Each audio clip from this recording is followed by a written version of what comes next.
Hafiz Iraqiyda bir katta ölümadan birisi var. Bunu dini okuyucumuzdan hemmesi obdan biladi. Hafiz Iraqiyninki bizga yetib kelmagan kitoblar asosan yo'q. Ya'ni hamma sohada oldingi o'rinni egallagan ulamalardan birisi. Endi Hafiz Iraqiy kichik vaqtida ovozi intayin go'zal, Qur'on yaxshi o'qiydigan bo'lib, 10 necha yoshida Qur'on yodlab bo'lgan. Hafiz Iraqiyning kallasining intayin zirakligini his qilgan Al-Iz ibn Jama' degan ulamo var. Buni shu diniy o'quvchilarimiz obdan biladi.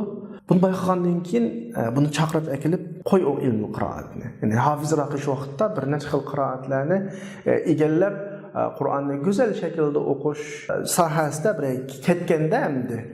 Ammo buni bir xil ziraklikni his qilgan.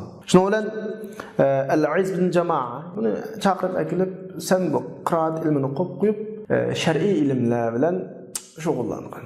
Ana shu vaqt chunki Ibn Jama'a bir narsani his qilib qolgan. Qiroat ilmi Qur'onning ulumul Qur'onga munosabatlik, o'rganishga tegishli bir ilm bo'lsa-mu, normal odamlar qila oladi. Qur'onning asosiy vazifasi emas lekin. Qur'onning asosiy vazifasi biz bayatın degandek ummatlardan ajoyib bir ummatni shakllantirish, ajoyib bir ummatni loyihalash. Buningga dal Hafiz Iraqiydek odamlar mas qiladi. Shuning bilan yerda demakchi o'g'ina qanaqdir qiroatni ayblab, so'kabsa uni odatga odamlar qila oladi. Ammo sendek zirak odam Qur'onning ma tarafiga kir, ulumi shar'iyya tarafiga kir deb shu vaqtda degan bir gap bor. Arabisini o'qib biray. Innahu ilmun kathirut ta'ab qalilul jadwa. Ya'ni qiroat ilmin demakchi. Bu jafasi chiq, foydasi oz.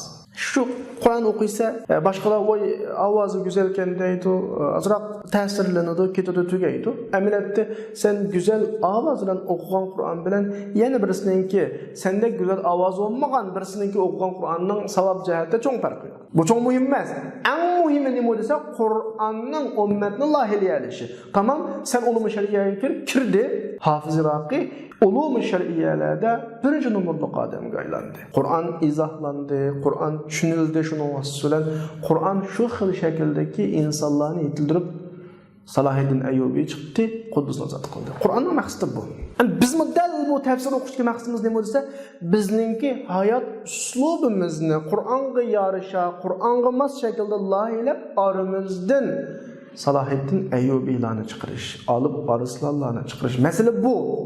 Qachon ummatning hayoti, ya'ni siyosiy o'rinlashtirishlarda Qur'onga ko'ra bo'lmasa, o'g'il shaklda loyihalanmasa, bizning oramizdan hargiz chiqmaydi. Bizning ahvolimiz menga o'zgarmaydi.